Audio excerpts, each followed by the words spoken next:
So back in 2013 when I graduated high school, I always used to watch YouTube videos and I spent a lot of my time doing it. I also spent a lot of my time playing video games all day, every day. My parents always used to be on me about it. It was so bad that I literally got cut down to playing for like hours a day. Like I couldn't play all day long like most of my friends could. And so just being cut out of that, it made me very eager to always get on a video game. And so eventually it came to my mind, if I'm going to be playing video games, I'm going to have to figure out a way to earn some kind of income from doing this. And so one of the ways that I actually figured out how to do this, I used to sit and watch creators like Ali A, just some of the biggest creators on YouTube right now.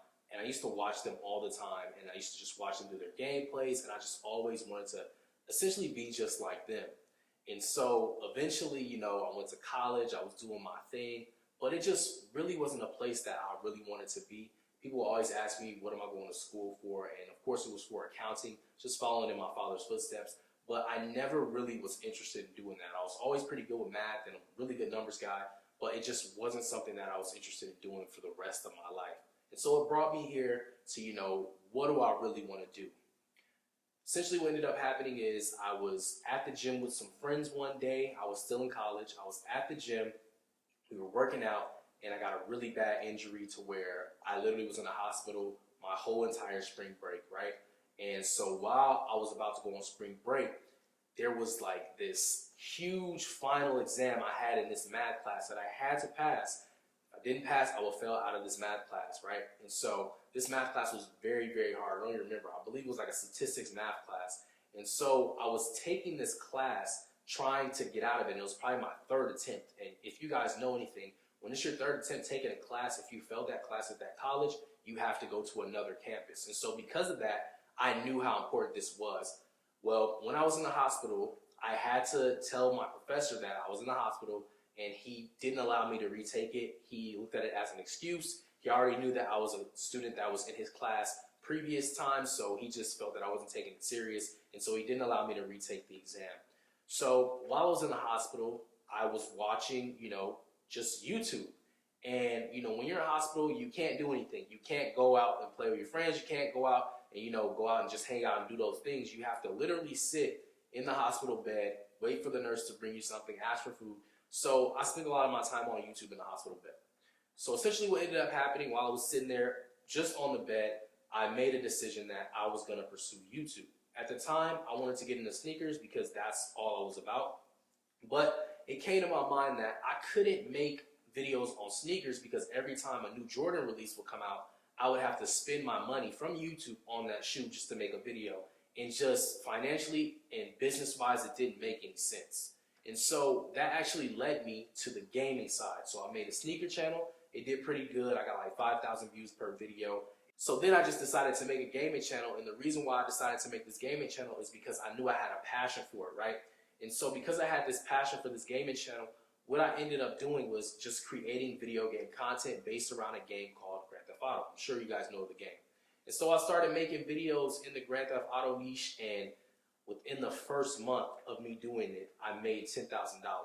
And so after I accomplished that goal, this was way after I had dropped out of college. This is me trying YouTube out and also working a 9 to 5. So after college, after I started my sneaker channel, I then started the gaming channel. I was working the 9 to 5, right? And so I ended up making $10,000 in my first month while working the 9 to 5. And so I didn't want to just jump off the porch right then and there. I wanted to really see how long I could make this last. And so come down, I ended up hitting 100,000 subscribers after, I believe, my first year on my first gaming channel. And so after I ended up hitting 100,000 subscribers, I went, I didn't even go to my job. I emailed my boss. I texted my boss and said, hey, I'm not going to be working here anymore. This is my, 2 weeks notice. And they asked me if I wanted to come in and pick up my check. I told them they could mail it to me. Like, YouTube was really doing that good for me. And so because of that, I really just was done with school. I didn't want to go back to school. I didn't even want to look at it as a backup plan. And I was done just working like, a normal 9 to 5. Fast forward to now. I've now scaled multiple channels, okay? I have channels in the relaxing sounds niche. I have channels in the NBA niche. I have channels in like the top 10 niche. Pretty much any niche that like I don't require to show my face, I've actually started these channels. A lot of people normally when they start to branch out, they start hiring teams to build out all their channels. But what I did was I actually scaled a lot of these channels on my own. And of course today now these channels are being ran by teams, and I have people that I communicate with on a daily basis that run these channels for me. But for the most part, all of these like channels that I created, I started them myself using the strategies and techniques that you're going to learn in the program. Over the course of the time of me being on YouTube, I've accomplished a lot of goals. One of those goals being hitting 1 million subscribers and gaining close to 1 billion views just accumulated on all of my channels. I have many plaques to show, as you guys can see here. And while on this journey of me scaling these YouTube channels, I've scaled multiple YouTube channels past the 6-figure mark, and I've also scaled many channels past the 7-figure mark. And in total, I've gained well over 7 figures just from YouTube alone. And in this program, I'm going to give you all the knowledge and expertise that you're going to need to learn exactly how I did what I did to get to where I'm at today.